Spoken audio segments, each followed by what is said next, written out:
Hi guys and welcome to the circus. So today I'm going to showcase my personal take on the new Luquier deck we have right now in Vanguard 0. Take note that this is not the only build that you can do. There are a lot more options to choose from, and my build can also change over time if I manage to try out some new things with it. This is just one of my first builds that I want to try out and showcase to you guys, and maybe possibly give you an idea on how it plays, and hopefully get your feedback when you use it. We have multiple builds right now with Luquier as our main ride target. So far I know two, one of which is an aggressive build with Crimson Beast Tamer engine, and the other one is more like a defensive type of build with Dreamy Fortress as our main defense. In this video I will showcase to you guys the aggressive build that I built. You've probably seen this kind of build multiple times already. I'm just gonna show you my take and my thoughts towards it and why I ran certain cards in certain ratios and something like that. So let's get straight into it. Here is the deck.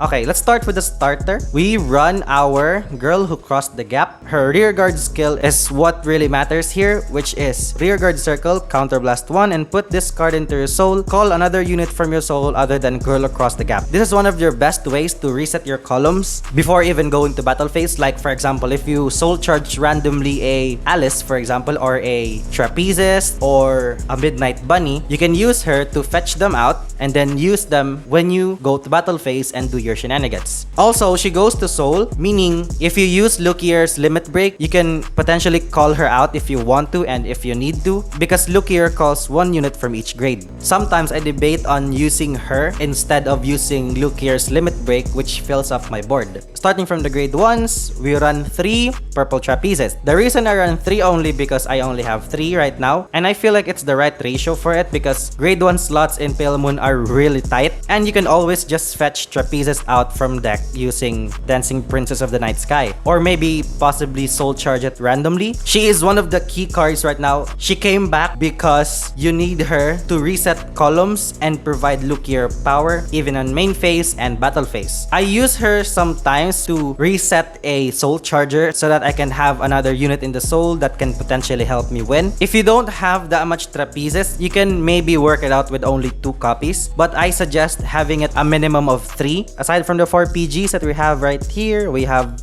2 midnight bunnies. In the previous deck profile that I did with Golden Beast Tamer, I said that Midnight Bunny is Purple Trapeze's best friend. The reason being is that she is a soul caller that needs to boost. Why is that important? You use Midnight Bunny to call out trapezes and reset your rested front row to reset the entire column again. Because sometimes when you use Alice, you need to retire something unless you leave an empty spot on the other column and the back row to call out trapezes and reset the entire column. She's better because she resets the entire column in one column only, if that makes sense, instead of resetting it on the other side. I only run her at 2 right now because of slot issues, because the other grade 1s that I run really helps a lot, especially on Skull Juggler, which is an on-play soul charge 1. I decided to cut him at 2 because you don't soul blast anymore from Golden Beast Tamer. Any unit that puts a unit into soul remains in the soul unless you use them, especially now that we have Dancing Princess of the Night Sky, which is a really amazing card. So less soul chargers in grade 1 slots opens up to more units that can help you multi-attack and do your shenanigans. Last grade 1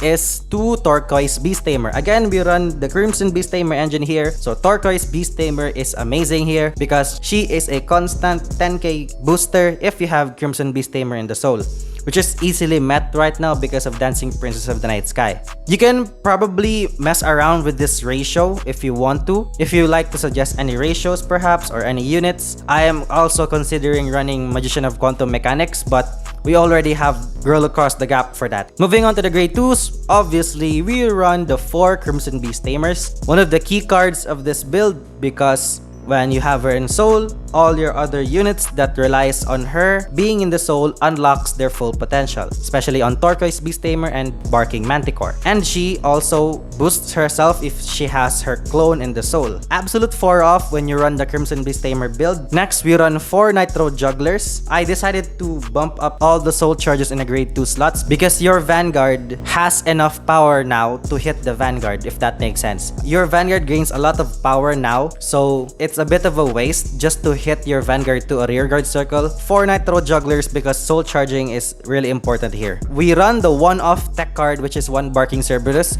I'm actually thinking of running Jumping Jill instead, but having that 10k base can really help a lot in some scenarios because sometimes your opponent just calls out a 10k vanilla rearguard that might result you to committing another booster in order to hit that. You can actually still mess around with this ratio. I'm thinking of cutting one Nitro Juggler for another copy of Barking Cerberus, but the absolute 4-off that I think is also a must is 4 Dancing Princesses of the Night Sky. The reason being is if you open up with her and you have a Counter Blast, all grade 1s and 2s, which are really key cards of this deck, can be easily accessed now. You can search out your trapezes, your turquoise beast tamer if you need to, your crimson beast tamers even, and just thinning out your deck until you have more chances on hitting those triggers. The sad part is she requires a counter blast, but in this particular build, you always use Dancing Princess to fetch out anything from the deck and just reserve your multi-attacking strategy when you reach grade 3 or even later in the game. So that's that. Moving on to the grade 3s, sadly I can't run Nightmare Doll Alice at 4 now because she lacks the ability to hit the Vanguard because there's a lot of 11k base units right now. Actually, almost everything is 11k base unless the opponent piss rides for some reason. You don't need to see her early unless you're going first because when you reach grade 3, your opponent is on grade 2, which is most of the time gonna be at least 9k base or 10k base, where Nightmare Doll Alice shines the most. The reason that I cut Nightmare Doll Alice is to fit in another Barking Manticore in the deck because we run the Beast Tamer engine, so Barking Manticore is a 13k base unit on board, which is a really nice number to hit over defensives and just hit over vanguards that have a high base. He's also not bad of a backup ride target because you draw a card and then put a card into the soul, but the main reason he's here is that Crimson Beast Tamer is here. Obviously, we run our ultimate waifu, which is Silverthorn Dragon Tamer Luquier. Absolute 4-off, no questions asked. You need to run her at 4 because you need her as the main ride target most of the time. She is just amazing on her own. She gains 3k for each card you call from soul, and her limit break is now reduced to 2 counter blasts instead of the original 3 counter blasts that we have on the TCG. I have some scenarios where I will choose between calling a lot of units or just use my hand entirely to fill up the board. The good thing about her is that she opens up your soul really quickly but with a heavy cost. She resets your board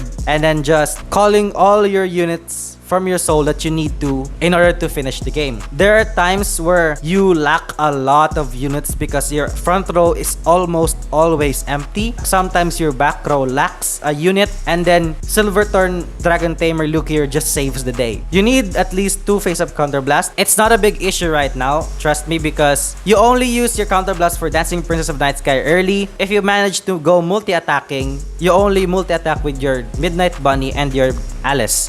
Sometimes they don't come up and then you just rely on your triggers. The last grade 3 we run are 4 Midnight Invaders. He's gonna be your heal of the deck because his skill is simply when he attacks the Vanguard, he gains plus 2k. It's the 12k attacker grade 3, which really helps make huge numbers against 11k base and possibly 13k base units. He is a good target in the soul if you soul charge him. I'm also thinking of still running Dark Lord of Pale Moon because he gains more power but it needs the boost. You can consider running Dark Lord of Pale Moon instead of Midnight Invader if you like to. And if ever you experience better results, please leave it down in the comments and I'd like to learn from you. So that's about it for the list.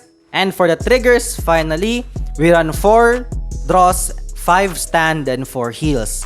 Now, most of the Pale Moon decks right now, even before, runs 9 draws. That is okay because this is so piece reliant, but I find myself running stands more and it gave me amazing results. The reason I run stands now is that your columns are big. You have Turquoise as a 10k booster, a 12k attacker with Crimson Beast Tamer, a 10k base unit, a 13k base rear guard, and a 12k attacker on your rear guard circle. You have those amazing units and it's such a waste to just hit it on intercepts because you want your Luquier's power to not go to waste because she gains 3k when a unit is called from soul. Let's say for example, you used Luquier's skill to limit break and call a bunch of units, right? Your opponent has 2 intercepts on board and you go rear, and then vanguard. That's it. You don't have multi-attacking unless you have Midnight Bunny. So if you lack the counter blast for it because your limit break counter blast 2, which is a huge cost for this clan, you rely on stands. At first, I run 5 draws for stand, but I find myself searching for more stands as I played through. So I just decided to bump it up to 5 stand and then 4 draws with Luquier as my draws, and then everybody else is stand except for Midnight Invader, which is the heal. If you disagree with my opinion,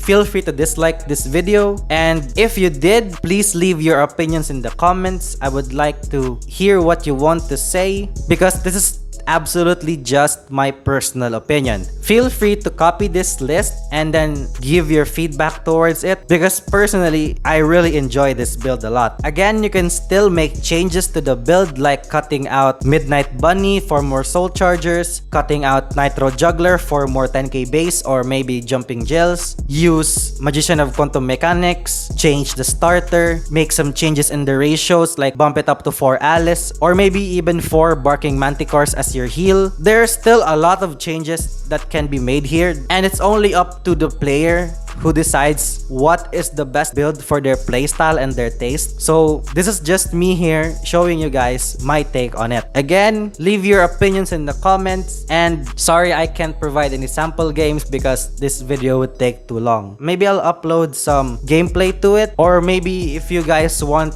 a gameplay and a deck profile in one video, please leave it down in the comments and I would consider doing it. So yeah, if you like this deck profile, please consider liking and subscribing, and I'll see you next time.